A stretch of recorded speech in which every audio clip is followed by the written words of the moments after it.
on Noah Webster, his writings on property and its distribution and the preservation of a republic. Uh, according to Webster, uh, property is essential for the maintenance of both Republican and martial virtue. I contrasted his writings with Woodrow Wilson, especially his writings on the administrative state, and discovered that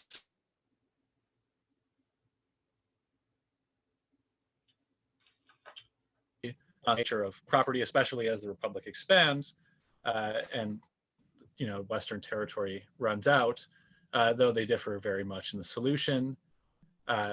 For Webster, inequality in property is acceptable insofar as it arises from natural differences in ability. He subordinates property to the political good of Republican citizenship, whereas for Wilson, good government must bring about equality of property. So Webster's remarks, going into Webster, his remarks on the division of property, this is a little section from one of his larger works. It provides a framework from which one can view the subsequent problems facing the American political order. Webster rightly claims that government will take its complexion from the independence of property ownership to the independence of spirits that will be taken on by the regime. The relationship between a government's form and the division of property in a state will be most apparent in a republic, because in a republic, the people are said to be the sovereign. If property is distributed with somewhat evenly, political power will be as well. If there exists a great inequality in ownership, there will be a great inequality in political power. Webster writes elsewhere that, in quotes, a general and tolerably equal distribution of landed property is the whole basis of national freedom.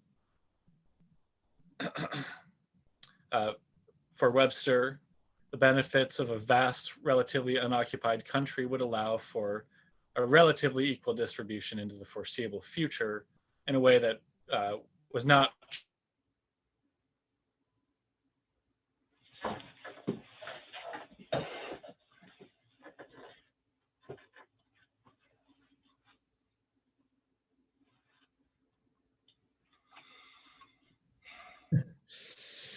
I think you can't hear him either, right? Yeah, okay. No, it's frozen. A crack in the foundation of republicanism grows because land is finite and property tends to be consolidated in the hands of the hereditary class over time. Webster claims that, in quotes, there is an evil arising out of this distribution as the population grows and the amount of available land decreases. When good arable land has become unavailable, some men will have to recourse to manufacturing, a sure sign of decay in a republic because manufacturing leads to a decline in patriotism. When manufacturing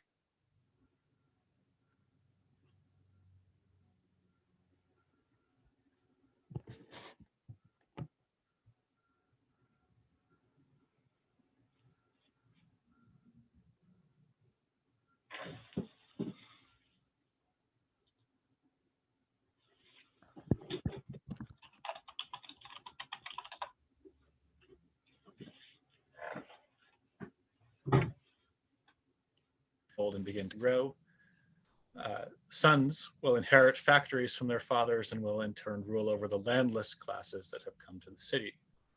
Republican virtues that are developed via farming will dissipate, leaving only men of means to gather large sums of property for themselves and their descendants. He connects these signs of decay in America with the decay of Rome. Rome's fall was not merely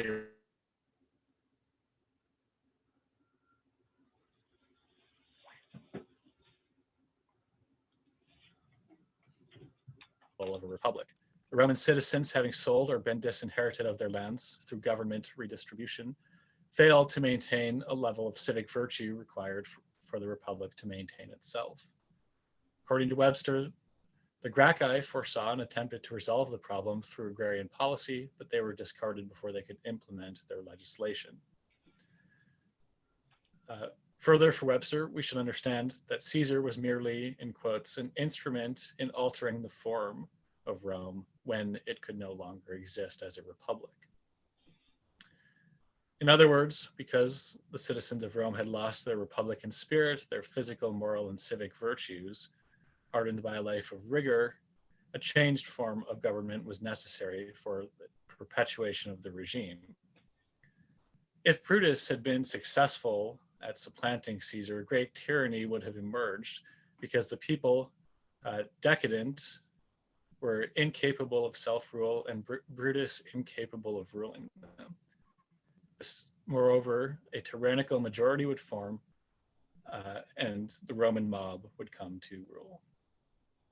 Caesar was what Rome required when the Republic had failed to maintain itself. His rule was a necessary check to those who were no longer worthy of Republican liberty. Webster then articulates the political implications of his principles. If a republic must maintain relative equality of property in order to sustain itself politically, then some sort of policy is needed to preserve that initial republican distribution as long as possible.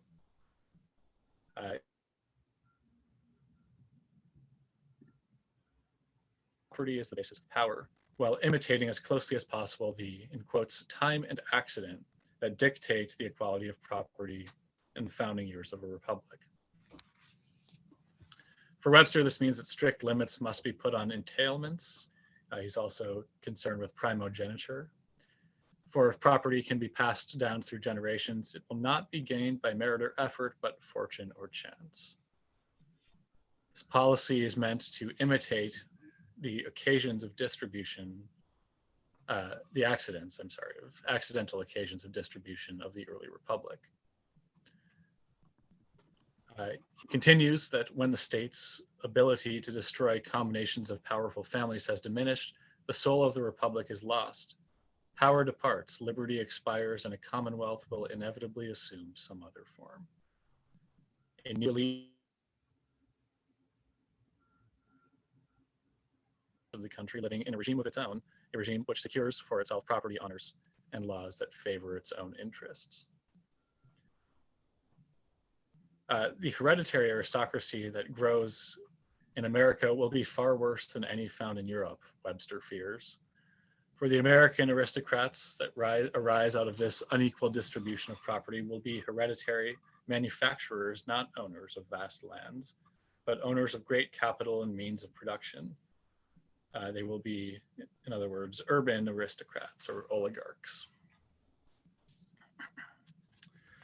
It follows that in the era in which the inequality of property among men is introduced is the era in which the Republic went astray from the founding principles. In addition, as fertile land became scarce, expensive, and inaccessible to most men, the problem would be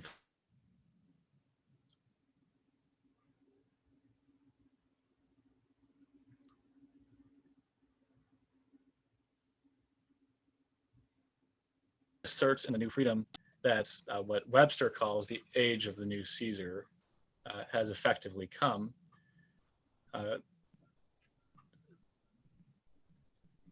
Foolish, for Wilson, foolish ancient doctrines like the separation of powers no longer hold sway. Science has emerged victorious over politics. He claims that the virtues of the people have fully decayed with the changing of times, and that nothing is done in this country as it was done 20 years ago. We are in the presence of a new organization of society. Our life has broken away from the past.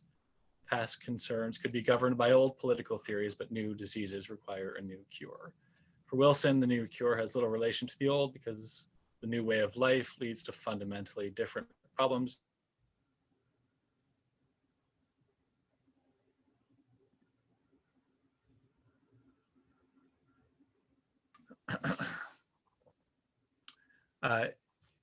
Through the development of manufacturing and industry, farmers for Wilson have been freed from the old sentence of many years dedicated to hard labor in the land.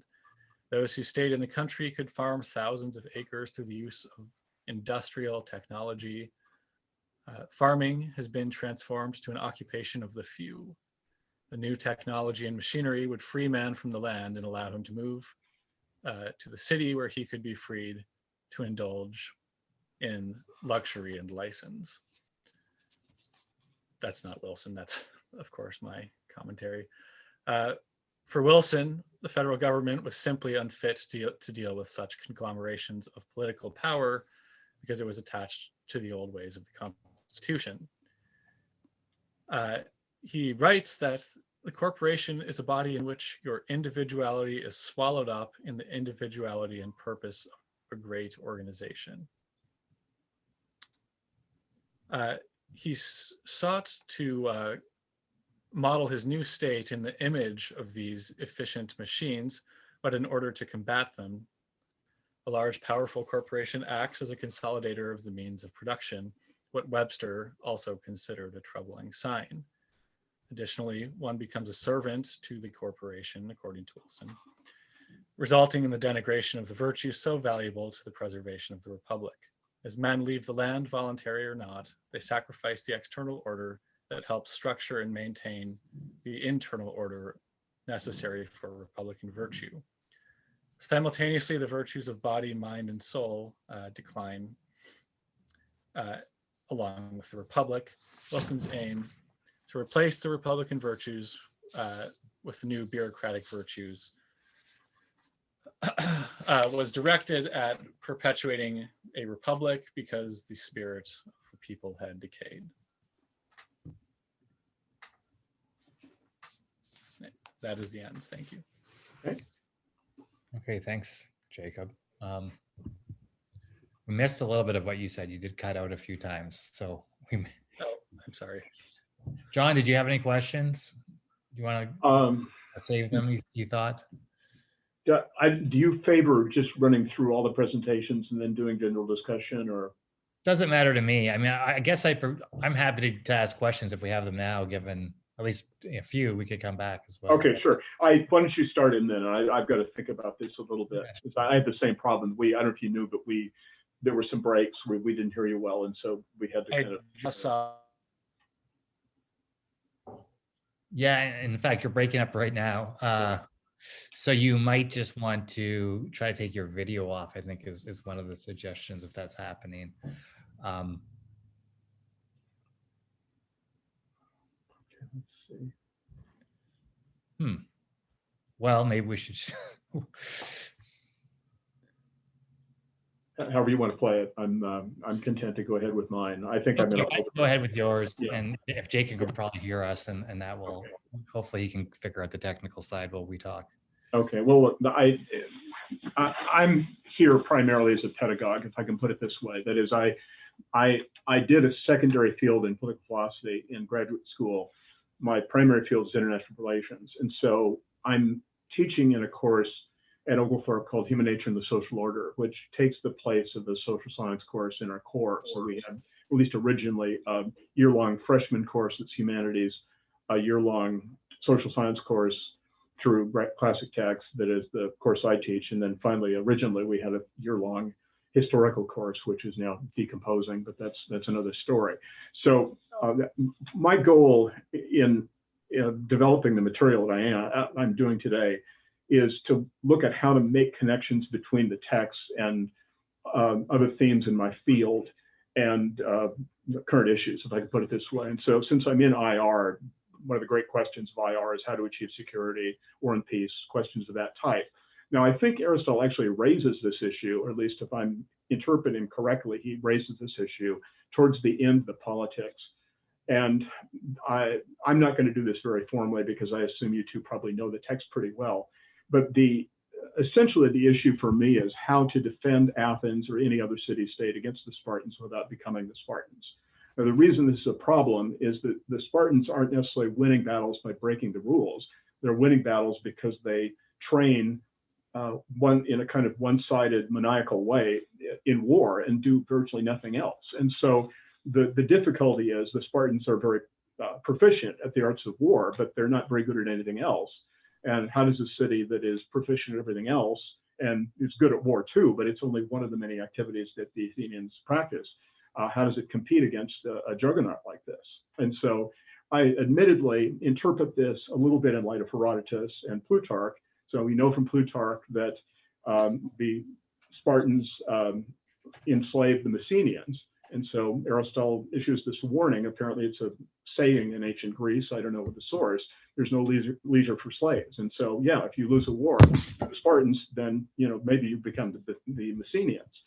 So on the other hand, to ape the Spartans and try to develop the kind of martial proficiency and ardor that they have might mean losing the good life too, because the Athenians would be doing nothing other than practicing the arts of war. So that's the dilemma. How does one defend against the Spartans without becoming the Spartans?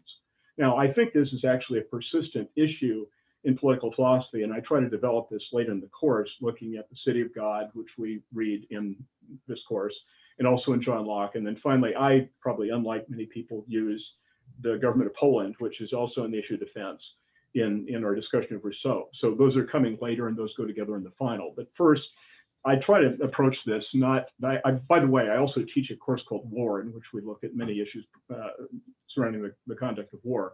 So that's another professional obligation of mine, or at least a practice of mine. So looking at the text itself, if the Athenians, say, are going to try to defend themselves against the Spartans successfully without completely remodeling their society to resemble that of Sparta, then there are a variety of appeals that could be made to try and motivate people to fight. And the first of these is this complex of motives, including honor and magnanimity. And with that group of motivations, I would say that Aristotle would have reservations about heavy reliance on honor, because honor is not the good. And he would prefer, I think, an appeal to magnanimity. Magnanimity is problematical, however, because for one thing, the more magnanimous someone is, the less receptive he is to appeals to honor. Second, you might call this the Sidney Carton problem, and that is that Sidney Carton can sacrifice his life in The Tale of Two Cities because he has a blasted life, if I can put it this way. He's a very able man who's an alcoholic and has lost his love. And so in sacrificing his life, he might say that the noble deed is worth it because he's losing a disappointing life. But the more magnanimous one truly is, the more one has to lose. And so that is also a kind of, a point of concern, let's put it this way. And finally, there's the observation that he makes that the magnanimous man is no lover of danger. And the sense I have there is of someone who is not willing to act until the particular act is grand enough to justify his ample self-confidence and self-regard. And so there the phenomenon might be Achilles sulking in his tent rather than coming early to the aid of the city. So there are many issues, you might say, regarding magnanimity as a solution to this problem. The second would be religion. And here, quite frankly, I could not get access to my notes because they were locked up in a server that I couldn't get to. And it's just another this array of computer problems. So I had a much more elaborate presentation. But basically, I think that I was relying for this part on a scholar named Bradley. You probably know Patrick, and something like A.C. Bradley would be an Aristotle commentator. So I don't know whether he's held in high regard or not by the people with whom you've studied. But in any case, Bradley points out that Greek religion was primarily civic religion, that it was religion designed to make people good citizens. And so the problem here that I draw the attention of the students is that when Aristotle talks about religion, not in the politics or the ethics, which we read for this course, but rather in the metaphysics, he's very dismissive of Greek religion. He professes to be a monotheist, and he understands that the religion of the city is utilitarian and for political expediency, it is to make people good citizens. And so, we all know, it's no news to you, that Socrates got in trouble with the city for his views of religion. And so religion doesn't, at least, Socrates as good man is not good citizen in the sense of telling people what they need to hear in order to go out and fight. So religion seems to be problematical also. The third possibility is friendship. and this is where I spent a lot of time last night, and I think I actually learned some things based on some recent presentations I've heard. But the gist of this was that friendship, as described by Aristotle, is such a powerful and emotional tie when it's friendship of the highest sort that it does appear capable of inspiring a high degree of self-sacrifice. The question is how common this highest form of friendship would actually be.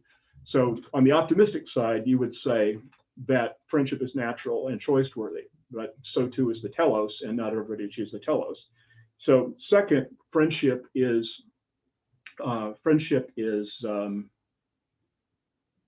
losing my train of thought here. Friendship is more common in good rather than deviant regimes. Now, I looked again at Aristotle's reasoning last night.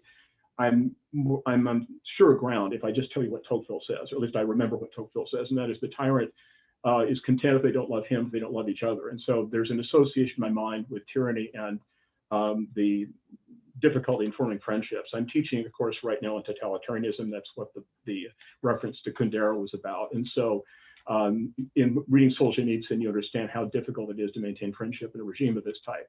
So you would think that's a natural advantage of a free government or a good as opposed to deviant regime in terms of defense. The friendship is a form of something that can motivate defense.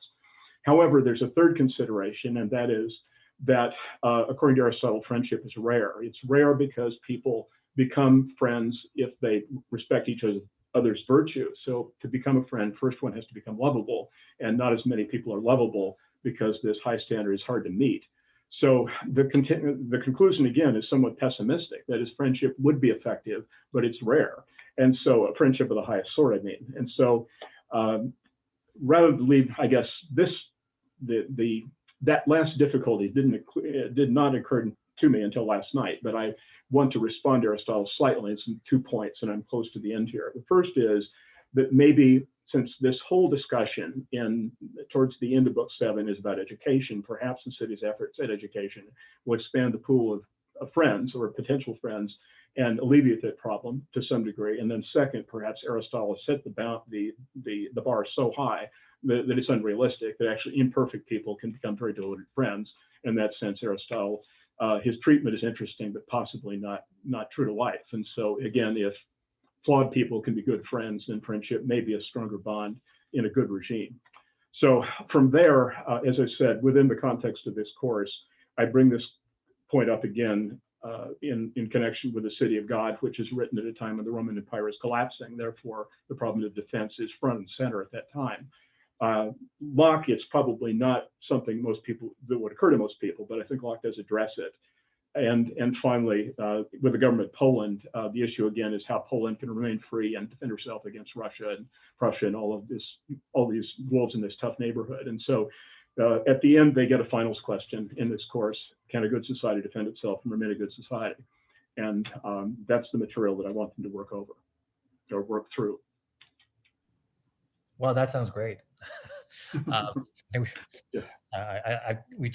teaching a class which I've never taught before on film and politics. Mm-hmm. I thought it would work well during this COVID year because normally I like to be in the class, but I thought we were losing that. But anyways, we looked at a number of totalitarian, like The Lives of Others, and A Hidden Life just came out, and I know there's one on Poland too that I haven't seen yet.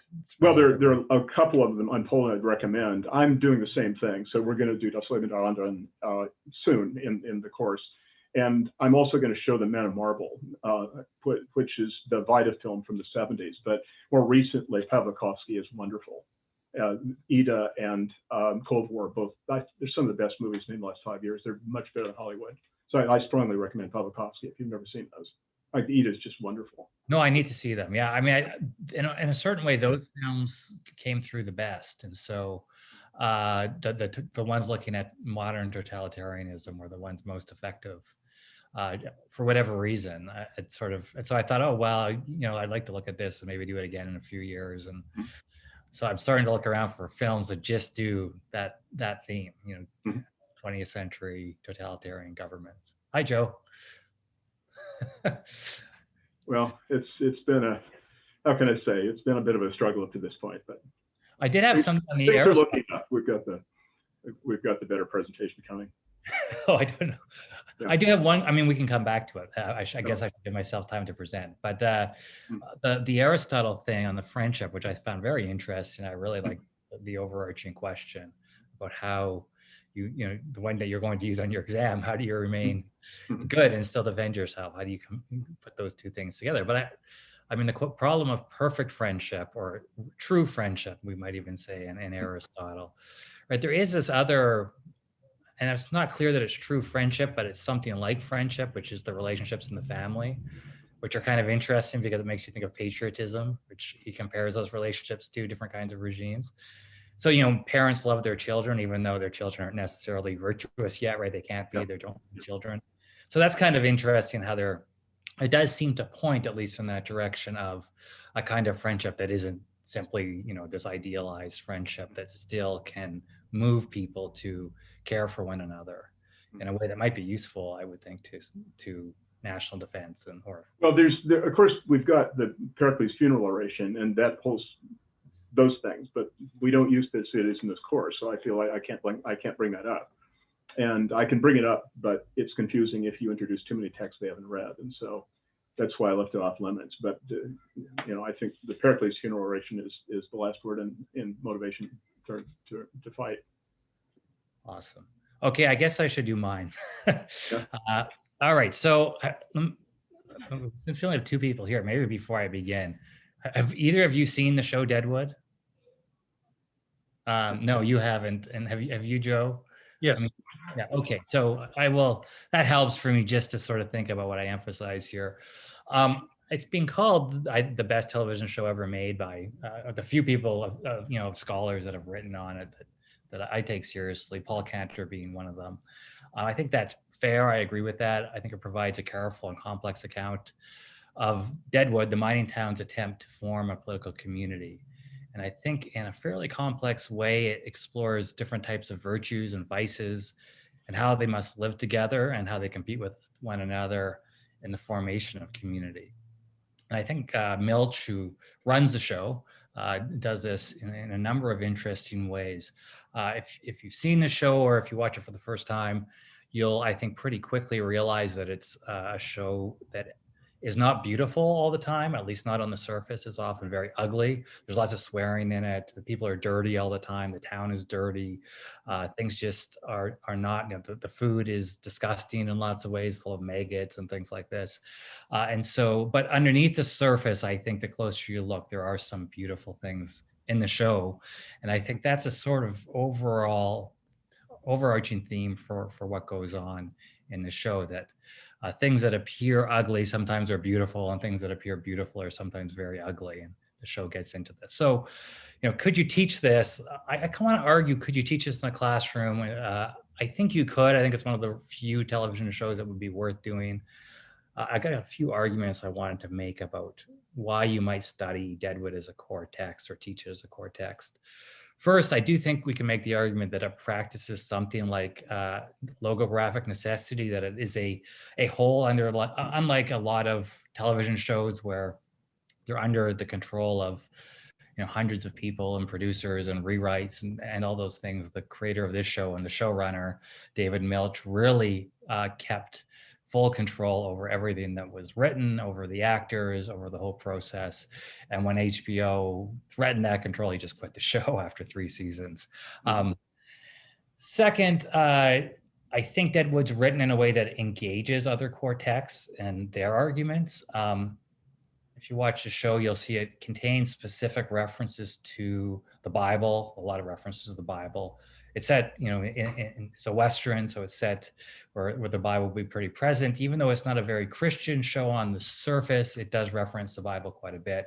There's references to Socrates and Alcibiades, to the Symposium, to Hobbes' Leviathan, to Shakespeare, to Hume and Smith, and Karl Marx's economic theory, and to Alexis de Tocqueville. And often these, you know, the references seem designed to especially shed light on what's going on in the episode or the overarching theme of a season or on the characters and what they're up to. So I do think there's, you know, a way to integrate this into either a program or a study that engages the history of political thought or of just philosophy in general. Third, Deadwood, I think, executes at the highest of levels. It's got top level writing, acting, directing. I think this exploration of its questions and themes in general take place at a very high level and follow out, the great tradition of literature and art that's set out by Plato and Aristotle in their discussion of poetry and beauty. Near the end of the third season, the last season, the symposium is very much discussed in a couple episodes, not explicitly. Some of it's implicit, but the questions of at the end of symposium, for instance, of the relationship between comedy and tragedy. And Plato, Socrates' argument that the true philosopher might have to practice both. That argument is made that the truest form of art is both comedy and tragedy. And I think, that seems to be what Deadwood aims at doing, is trying to combine tragedy and comedy into the show. And, to the extent that it succeeds, I think it's at least fairly successful. A lot of sort of the more casual fans of the show really think they love the funny lines because they're so witty and they're delivered with such punch. And so the comedic aspect is often there, but the lines are often, when you look at them a second time after you laugh, are often, in a way, there's some tragic element to them. So I can say more about that if we want to get into that. And then fourth, I think just the overall picture of the characters, living together, working together, trying to build a political community, resisting tyranny from the outside, engaging in the attempt to join to join a state. They're a territory on the show, and they're trying to become legitimate. They're an illegitimate camp. They don't have the sanction of the US government. And so there's a number of founding issues, political issues, engagement issues, as well as moral and intellectual questions and questions about rule. Okay, so I'll say a little bit more about, I want to give a few examples of what I see. There's lots of complexity, there's lots of ways to look at the show, but I'm gonna give a few examples. There's two main characters in the show. One is Seth Bullock. He's the stereotypical show's hero. He starts the show. He's the first person we see on screen, and he's present in every episode. He's a town marshal at certain points. He's the sheriff. He wears a tin star. He rescues damsels in distress. He fights against injustice, even though he often claims that he doesn't want to do these things. He does, in the end, have a single-minded concern with justice and seeing justice done, and especially he is affronted when he sees injustice. So even within the first few episodes of the show, we see him rescue a young girl from road agents who had killed her family. He outdraws one of those road agents and kills him. He makes friends with some of the other show's more noble people, like Wild Bill Hickok, and Hickok praises Bullock as honorable. We see him help his friends, old and new, and try to be fair and stop people who are bullying and all these things.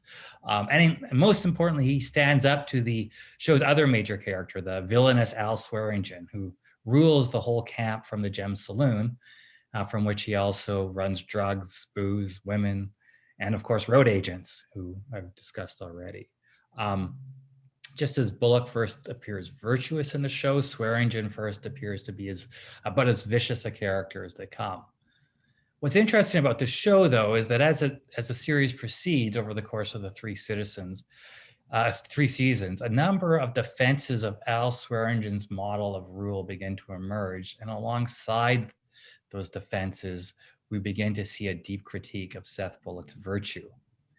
And so I think it's a pretty good example of the complexity of the show. I'll give for instance, despite his apparently villainous tactics, Al turns out to be a better defender of the Deadwood camp and his aim of being secure in its commerce and in its community than is Bullock. Time and time again, Bullock seeks nobly the pursuit of justice, but he does so without a concern for the practical necessities and the social and political impact of his deeds. In doing that, he endangers the Deadwood camp's attempt to secure its right and its statehood. Al, on the other hand, appears completely self-interested, but he's tied his self-interest to the camp. and the camp's self-interest. He makes Deadwood's good his own. So he's willing to act both viciously and virtuously for the common good, but because he's tied, his own good to that common good, he ends up being more helpful in a kind of way than is Bullock. What makes this easy to miss at first, but at the same time, what makes Al especially attractive to us as we continue to watch his show, is that whenever Al acts in a way we might call virtuous, he prudently hides his virtue and viciousness, since he judges that the appearance of viciousness is necessary to secure his rule of the Deadwood camp, and that just as importantly, the appearance of viciousness is needed to prevent those dangers to the camp and to human freedom from seizing power. Okay, so much of the first 2 seasons consist of Al's education of Bullock and his struggle to make Bullock's gifts useful to Deadwood. And we see Bullock move in that direction in a number of ways. And we see Al, in a way, save Bullock a number of times, but in very subtle ways that aren't noticed by the town citizens, or maybe by us at first. Al's fundamental concern with his own good and thereby with the common good of the camp, and with human freedom, with his own freedom, make him despise this Bullock's concern with justice.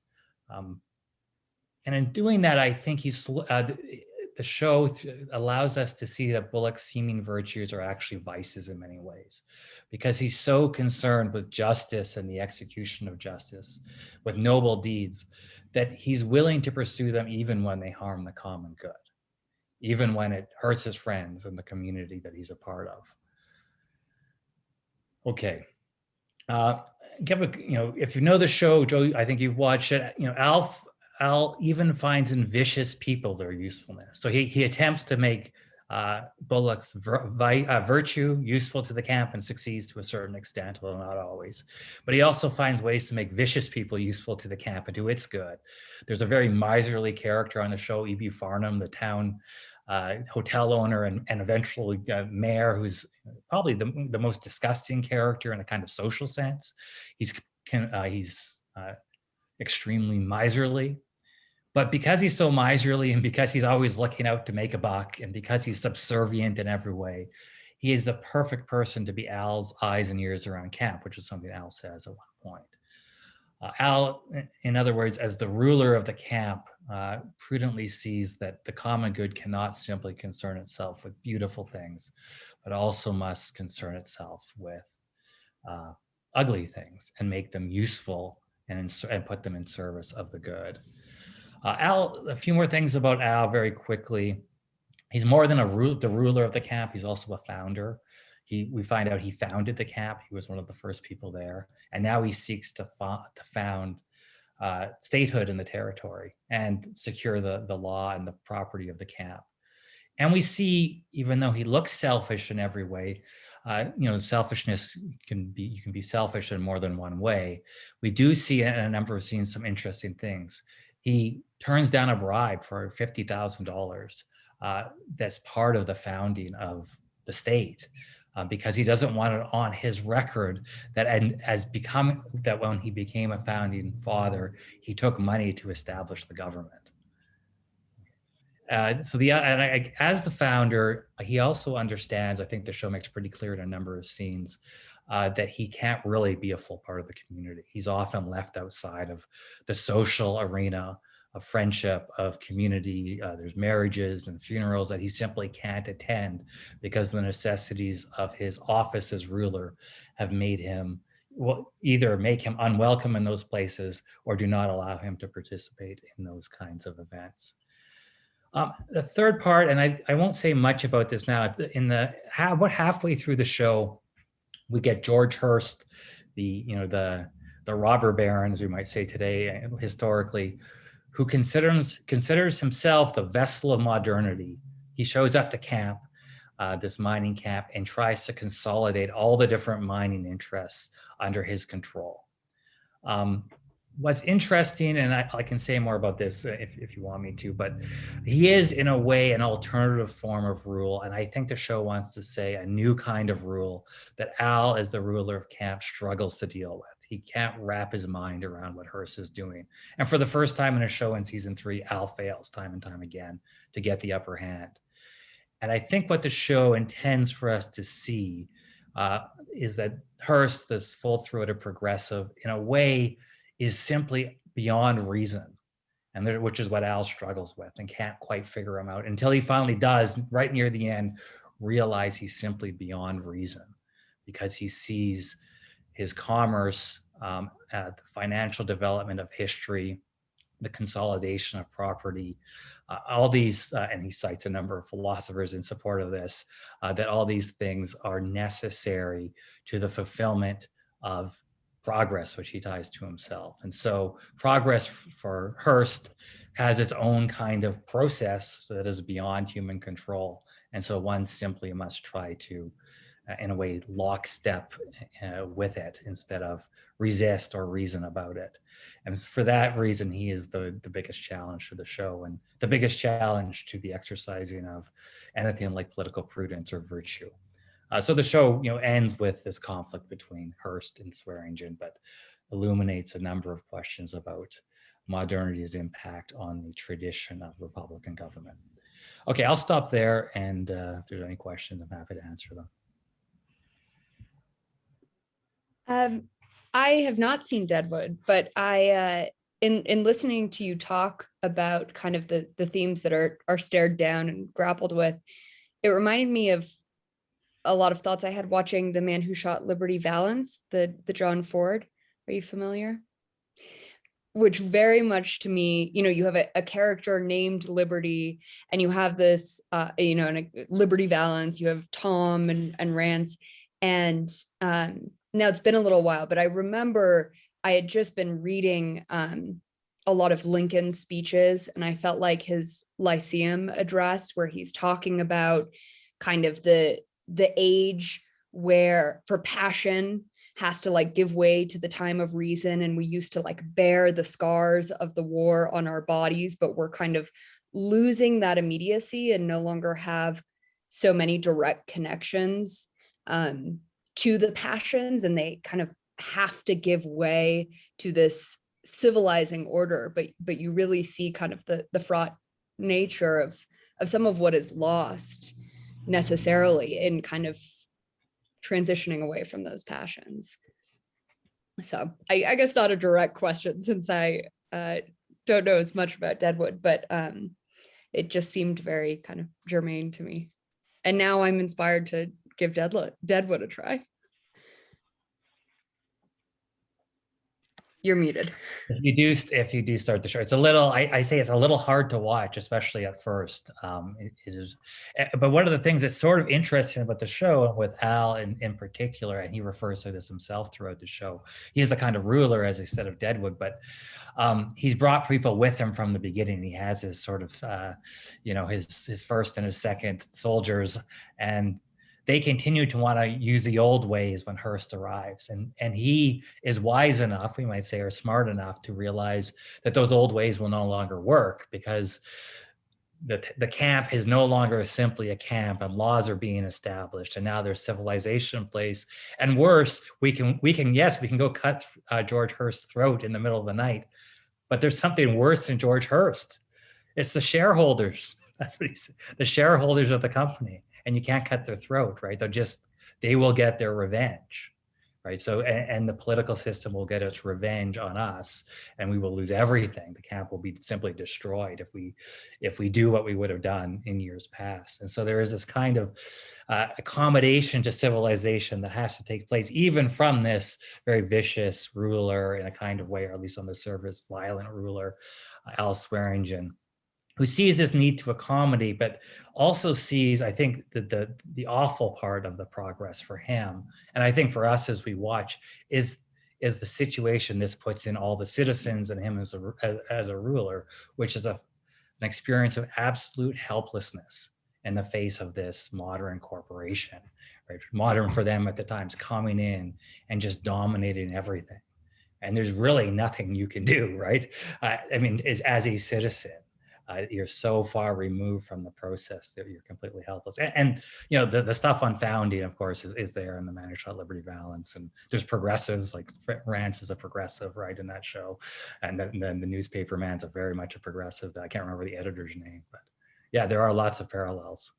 Yeah, I guess that helped me formulate a question. So it's easy to situate some of these themes within a particular historical time. Yet the way that you talk about, modernity, civilizing forces, civic responsibility, I think sort of is undergirding what is it to be a citizen and participate in a community. So do you have any particular comments on how pieces like Deadwood or perhaps, other Westerns could inform a discussion in the classroom about what it is to be a citizen today? Yeah, and so I mean, I think it comes out of different angles, right? Like I said, Seth Bullock is this idealistic pursuer of virtue in a kind of way, but he's fallen in love. He's married his. I'll give you an example. He's married his dead brother's widow, who has a son, and she's not at camp. She's coming, but he falls in love. He's not in love with the widow, obviously. He's fallen in love with another beautiful woman. Very biblical. Yeah, and he's had a relationship with her, and then his wife shows up, right? And so he has to decide what to do. It's an Anna Karenina moment in a kind of way, because they consider leaving camp together and fleeing. But he decides it's more noble to stay with his wife because this is the right thing for him to do. But at one point in the middle of this reunion of them, she notes his sacrifice and calls it poisonous, right? She says, "This is a poisonous sacrifice," she says to him, because he's doing the right thing. He's following all the moral letters of the law, but this very complex moment of what do you do, right? And so there's this, these kinds of questions of virtue which never leave us, but on the personal level are there. But at the same time, the bigger questions are there as well. How do we properly orient our virtuous desire, our desire to be good, which I think we all have in a certain, at least most of us have, towards the common good and towards community. And so, the family plays a big role. That's how Al saves Bullock. It's one of the ways he does it is he embarrasses him about his affair on the public square. He calls him out from the balcony and in fact fights him, even though he's in a way getting on in age and loses the fight badly. He shames him enough. And after the fight, it's remarked that he did it. And he almost dies, Al almost dies, to bring Bullock back into the fold because George Hearst is coming. Right. So you see these, what is necessary to secure the common good is whether that's at an individual or collective level is very interesting. Is that helpful? I don't know. I mean, I can give lots of examples, but there are interesting things that happen. I found the presentation very interesting, even though I've not seen Deadwood. So I have a practical question. You will see the relation to what I'm doing now, since I'm going to teach a film for the first time next week. So I'm curious to know exactly how does one teach a film. But I think in this case, the practical question would be, since this is not a film, but it's a whole series, how would you use this in the context of a course? Because it seems like they can't possibly do that much homework and you couldn't show it in class. So how would you utilize it? Yeah, so I thought, how would you teach this? It would be tricky because it's, there's 36 episodes. So, that's, if you can, almost 36 hours of reading, you might say, although of course it's far easier than reading, right? It's not as labor intensive. It's certainly something one could do. I guess I thought you could split a semester into quarters and do one season a quarter, right? And then have supplemental readings to go with it. And that wouldn't be too much for the students if they watched, season one during the, into third. So you'd watch season one for the first third of the course, which would be 4 or 5 weeks. And then season 2 for 4 or 5 weeks and season 3 for 4 or 5 weeks. So it's unlike maybe another show that you might categorize as, there's not many, right? I can't endorse even Breaking Bad, which I really like and I think it's interesting. It's just too long and I don't think it's quite as good or as rich, even though there are lots of interesting things in it. And the other show, I watch a lot of these things that I'm interested in. I have some, I have children that watch them, so that helps me care a little bit too. But yeah, that's how I think you could do it because it's just short enough. You could do it, I think. Okay. And then you could read some snippets of Aristotle, Hobbes. I think it would be small readings just to sort of Shakespeare or whatever. Which film are you teaching? Well, the two, and again, this is for the totalitarianism course. The first one is Man of Marble, and the other one is The Lives of Others. And we don't have any other way to do it other than show them in class because of the arrangements in the library. So given the length of these films, we'll have about, it would be two hours, 2 class periods a week, and then we'll have maybe a half hour of discussion time at the end of it. That would be I haven't worked it out in detail, but I think it's approximately, that's Right. approximately how it's going to go. Yeah, so what I did on because I taught some films, and what I've just told students, some of them we can get through our library and they can stream through our library, but on the, I just put on the syllabus at the beginning of the year, and I say the first class, it's your responsibility to find these films. It's either Netflix, Prime Video, some of them illegally get them, that's fine. So I don't, if you're not willing, you're gonna cost you a little bit of money, but there's no textbook for my class. So, you may have to subscribe to a few services or rent a few movies because you can rent them as well. And that's part of the deal, like a textbook would be. And they seem fine with that. I didn't have people complain, at least not to me. Well, so as I said, I chose not to do that. So I've never taught a film in class before, or never taught a film in my life. So I'm going to have to figure out how to do this within the next few days. So I just figured this was the semester to take some risk, given that everything else was up in the air anyway. So yeah, that was my thought too, with my own film classes. I wasn't sure anything was going to work anyway, so why not try something that was a little different? And you've convinced me I need to watch Deadwood again. And I heard some time ago that there was a Deadwood movie being made. Yeah. Which is supposed to, is Milch doing that as well? He did it already. It's out. It came out in 2019. Okay. Yeah. Okay, and so the movie's okay.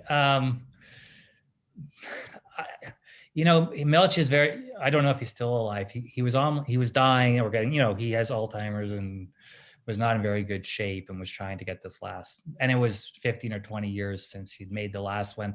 I do think if you watch the series through and then jump to the film, which moves ahead 10 years, but there is a kind of difference in character and stuff that it was hard to get the same writing crew together and all that stuff. And it is noticeable. I don't think it's such a disjunction that you write it off, but it's sort of, it's a little sentimental too, I guess I would say, whereas the rest of the show isn't. And so there's a number of, and there, it's a typical reunion show where everybody has to be fit in and have a line and all that stuff. And it doesn't have the same, it isn't able to pull off the same quality, unfortunately. It's my inclination, it would be, if I tried to do this, would be to take clips from the series and use those to illustrate particular points. Or to, I'm more inclined just to regard this as a personal pleasure or as a personal stimulation. I felt that way about Westworld, right? Which explores a different set of questions, but is, I think, very interesting as well. And my friend Micah Watson has written something about it that I think makes it very interesting. And my son, I think, has seen the season 1 of Westworld about 3 times, and he claims to find something more in it every time he watches it. So I don't teach film in class, although I sometimes refer to it, and I'm discovering that the student media diet really is so diverse that there's really nothing they have in common anymore. Yeah, I and so agree. Pretty much if you have to do it, you have to give it to them, because otherwise you can't be confident that they'll have it. I agree. There's so little shared. I mean, the stuff that, and there's as much time spent watching YouTube clips and things like that as there is actually watching films and shows. So there's a few, the Avengers, Of course, I assume most of my students, but at least most of the men, but some of the women as well in my class, but a large majority of the men and maybe half the women have seen the Avengers, but it's Yeah, not. the Marvel Universe is as close to something as they have in common. Yeah. And, we in Georgia can make the claim that almost all of it's filmed here now. Oh, okay. Although for how much longer, I don't know, given our laws. Wait to say, yeah. Yeah, and that's not really teachable material. I use Thanos as an example of the magnanimous man, just to, and showed some clips. Aristotle's magnanimous man, so this ties into John's a little bit.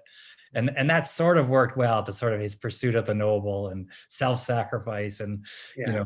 a tragic hero. Could you watch the film? Just to sort of introduce to students the idea, the thing, he's obviously the villain of the films. What if he's really the hero, and what would that really mean, and all these things? But that was 5 minutes of class. You can't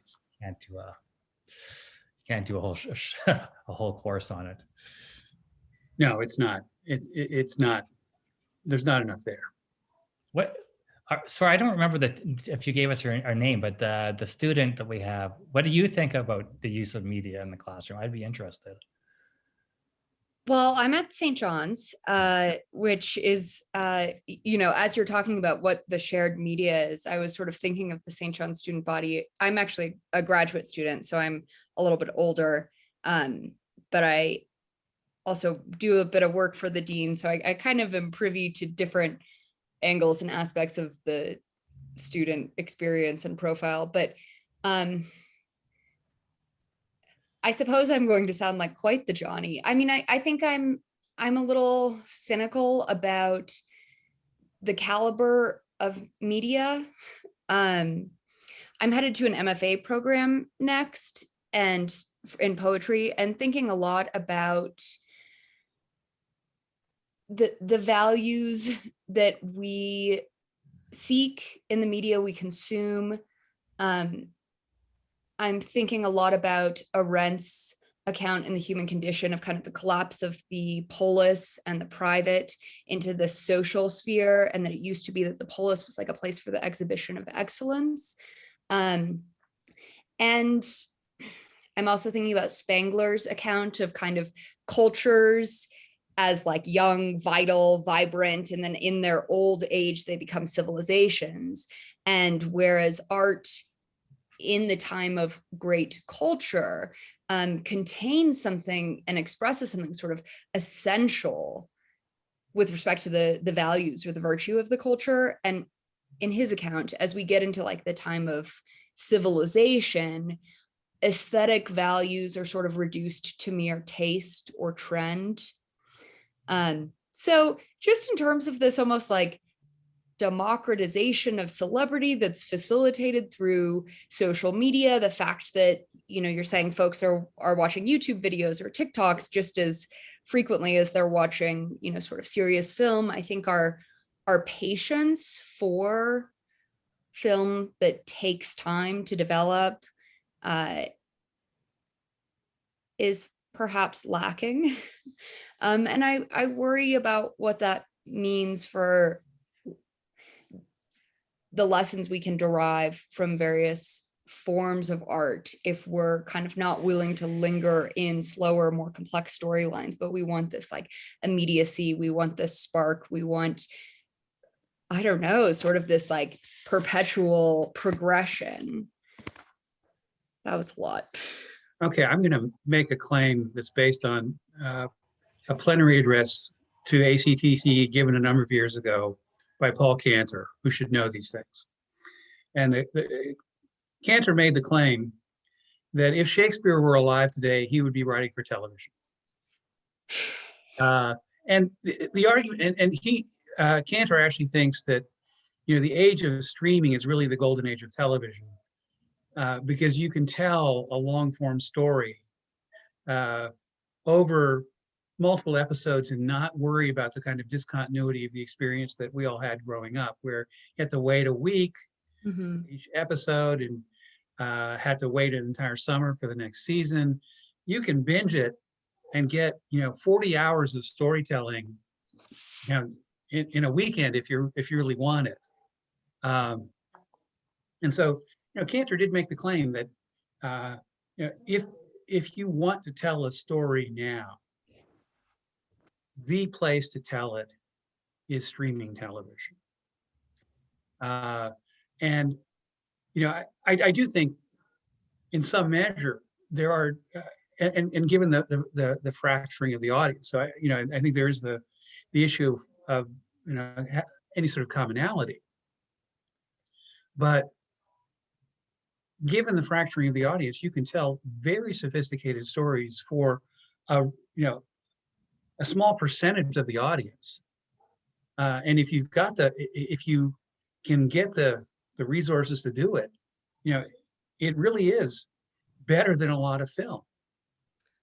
Yeah. So, anyone who's going to be a director now, if you can get control over something, it's Cantor made the claim that television is the place to do it.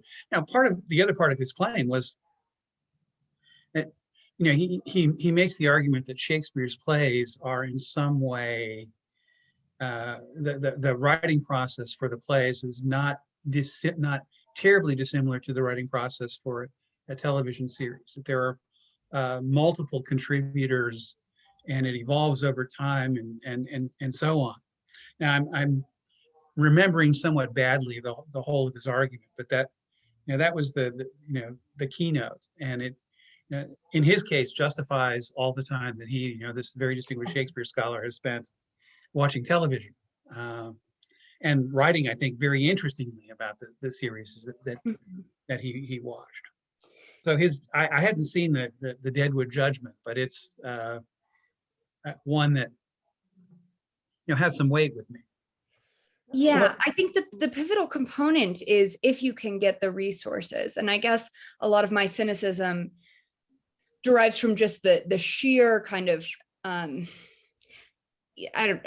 that I'm skeptical of, I don't want to make a statement about capitalism, but the very close tethering of like consumer markets, consumer interest. What is it that, the masses want? What sort of content would they like to engage with? And so I suppose a hope that if that is the realm in which we are going to be grappling with big questions, I hope that there continues to be kind of support and attention paid to things that aren't the huge blockbusters.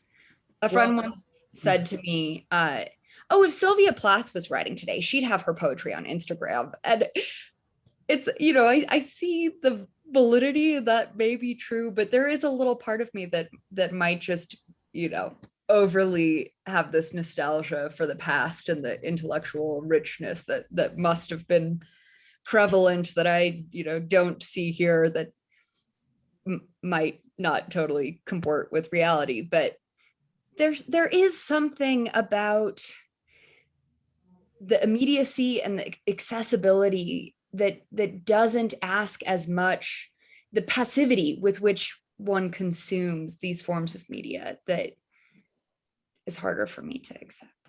I get that, and I do think that there is that case to be made. But on the other hand, you think most of the great artists, it's not like Shakespeare had he had two different audiences, one of which was incredibly unsophisticated, and a lot of great artists had to rely on wealthy patrons. And there's no reason why a wealthy patron couldn't bankroll a very subtle and sophisticated project today.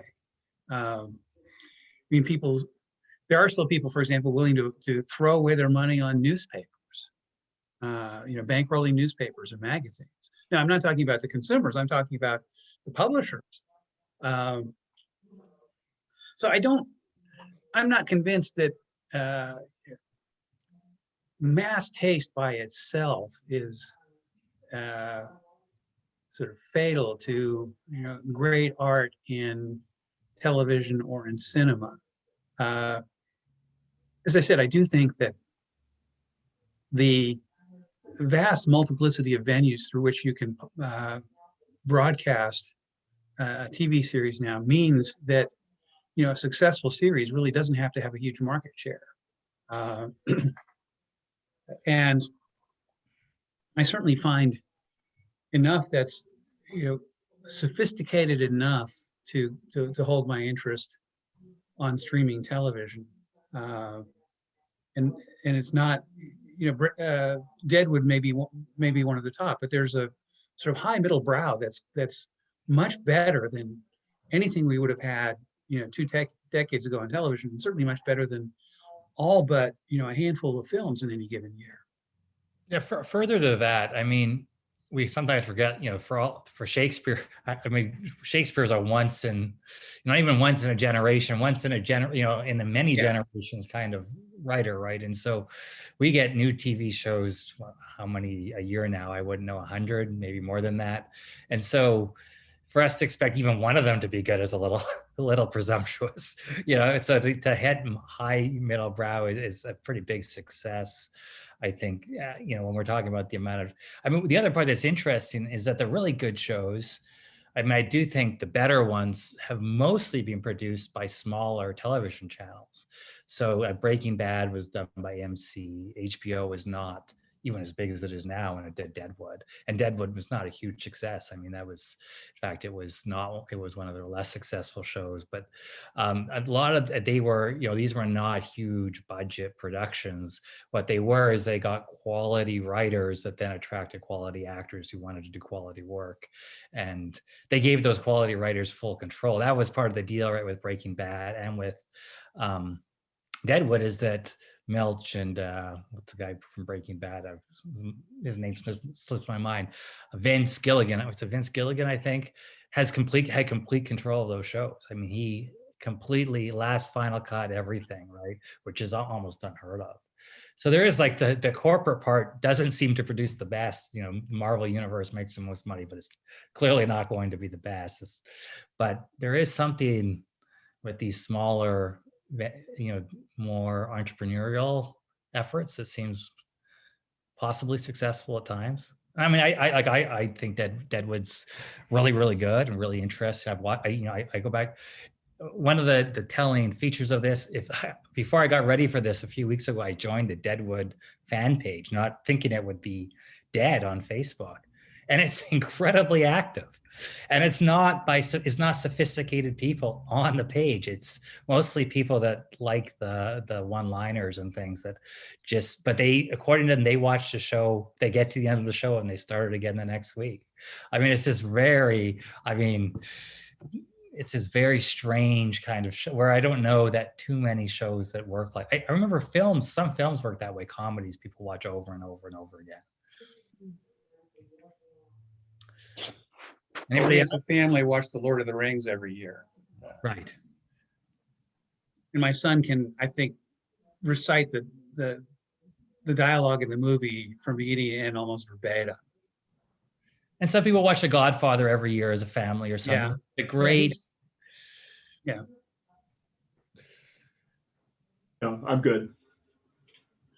Well, I'm probably just as cynical about like also the state of other aesthetic, artistic, I think similar things could be said about the volume of like new fiction that's produced, or where are great thinkers expressing, philosophers today are commenting on philosophy, are kind of academic folks who specialize in philosophers, but like, where is it, through what venue are great minds kind of articulating their own original ideas? So this is by no means a series of questions that are confined solely to television and film.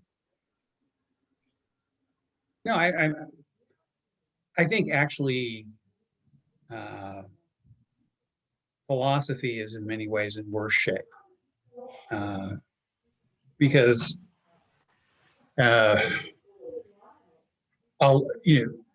the academy is really inimical to any sort of original thought, and the pressure to generate publishable work in a peer review setting really does kind of normalize things that in ways that are not good.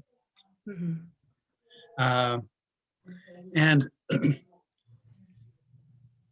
I think that very difficult for a lot of people to resist the temptation to be a public intellectual. Yeah. And that leads people to spend much too much time on Twitter. Yeah. Twitter is the so- forum for thought is a terrifying idea. But yeah, I think you're quite right.